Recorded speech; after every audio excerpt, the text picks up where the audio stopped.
क्योंकि जिस कहा से राजस्थान को लेकर बड़े बड़े ऐलान किए जा रहे हैं और हाल ही में 3 नए जिलों का ऐलान अशोक गहलोत सरकार ने किया है। तो ऐसे में किसके दावे में कितना दम है, इस पर अगर बात की जाए तो सुप्रीम कोर्ट का भी बड़ा फैसला आया है और जो प्री की योजनाएं हैं इस पर कहीं ना कहीं जवाब मांगा है।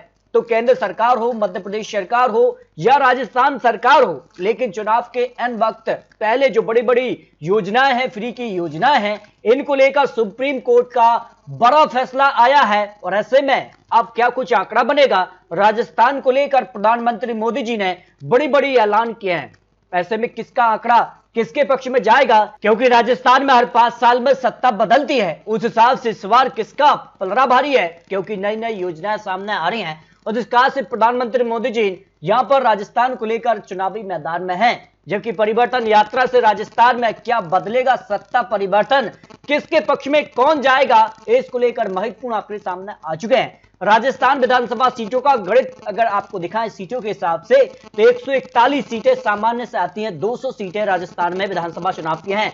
जबकि अगर बात की जाए अनुसूचित जाति से 34 सीट और अनुसूचित जनजाति से यहां पर 25 सीटें आ जाती हैं। तो ऐसे में किसकी जीत के दावे में कितना दम है, इसको लेकर महत्वपूर्ण आंकड़े सामने आ चुके हैं। इस तरह से अगर बात की जाए तो राजस्थान को लेकर हर 5 साल में सत्ता का आंकड़ा बदलता रहा है और 2018 के मुकाबले 2023 में क्या फिर बदलाव देखने को मिलेगा या फिर यहां पर जो सिलसिला है वो एक बार रुकेगा, क्योंकि 2003 में यहां पर 120 सीटों पर भारतीय जनता पार्टी ने और 56 सीटों पर कांग्रेस रही थी। फिर बदलाव 2008 में देखने को मिला, यहां पर 78 सीटों पर भारतीय जनता पार्टी, 96 सीटों पर कांग्रेस रही। 2013 में फिर आंकड़ा बदल गया, 163 सीट भारतीय जनता पार्टी के पक्ष में और 21 सीटों पर कांग्रेस रही। 2018 में फिर बदलाव देखने को मिला, 73 पर बीजेपी और 100 सीटों पर कांग्रेस रही।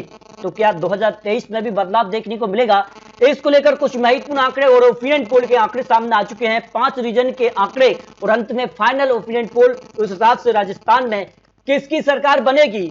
इस तरह से राजस्थान के यहां पर मेवाड़ रीजन से 43 सीटें आती हैं और यहां पर जो ओपिनियन पोल है इसमें काफी चौंकाने वाले आंकड़े बन रहे हैं। मेवाड़ रीजन से 43 सीटों के लिए बीजेपी को 50% वोट शेयर, कांग्रेस को 39 और अन्य के पक्ष में 11% वोट शेयर जा सकता है। और सीटों की बात की जाए तो यहां पर 2018 में मेवाड़ रीजन से यहां पर जो है 15 सीटों पर कांग्रेस और 24 सीटों पर भारतीय जनता पार्टी ने जीत हासिल की थी। उस समय कांग्रेस ने यहां सरकार बनाई थी, लेकिन उस वक्त मेवाड़ रीजन भारतीय जनता पार्टी के पक्ष में रहा था, 24 सीटें हासिल की थी। और इस बार ओपिनियन पोल के हिसाब से 26 से 30 सीटें मिल सकती हैं।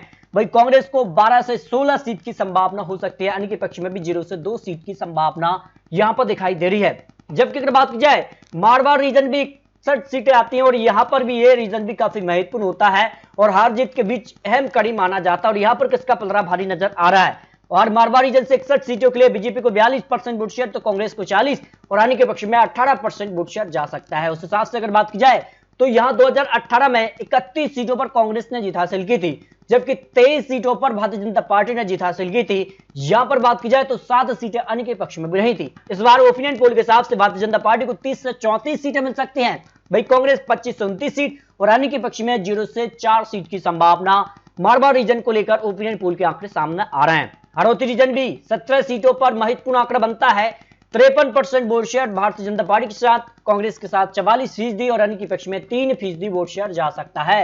और इस हिसाब से अगर बात की जाए 2018 में 7 सीटों पर कांग्रेस और 10 सीटों पर भारतीय जनता पार्टी ने जीत हासिल की थी।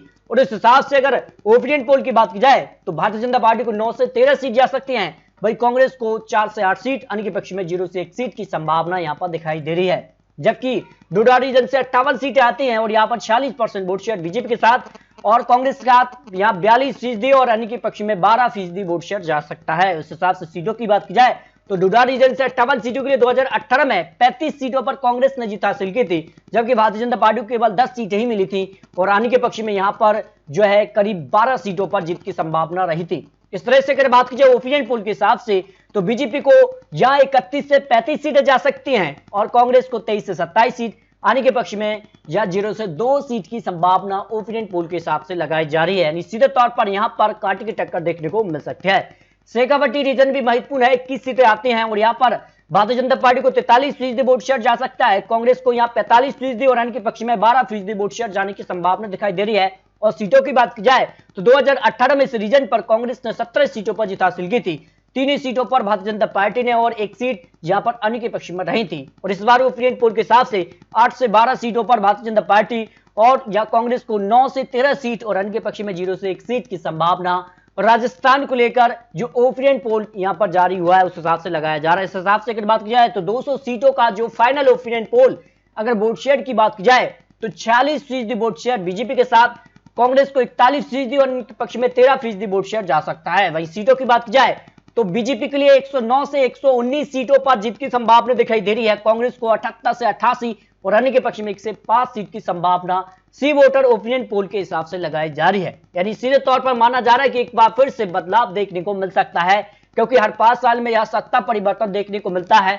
1985 से लेकर अब तक 35 सालों के इतिहास में हर 5 साल में सत्ता बदलती रही है। तो क्या एक बार फिर से सत्ता बदलेगी? क्योंकि ओपिनियन पोल के आंकड़ों के हिसाब से तो यह सत्ता बदलती नजर आ रही है। लेकिन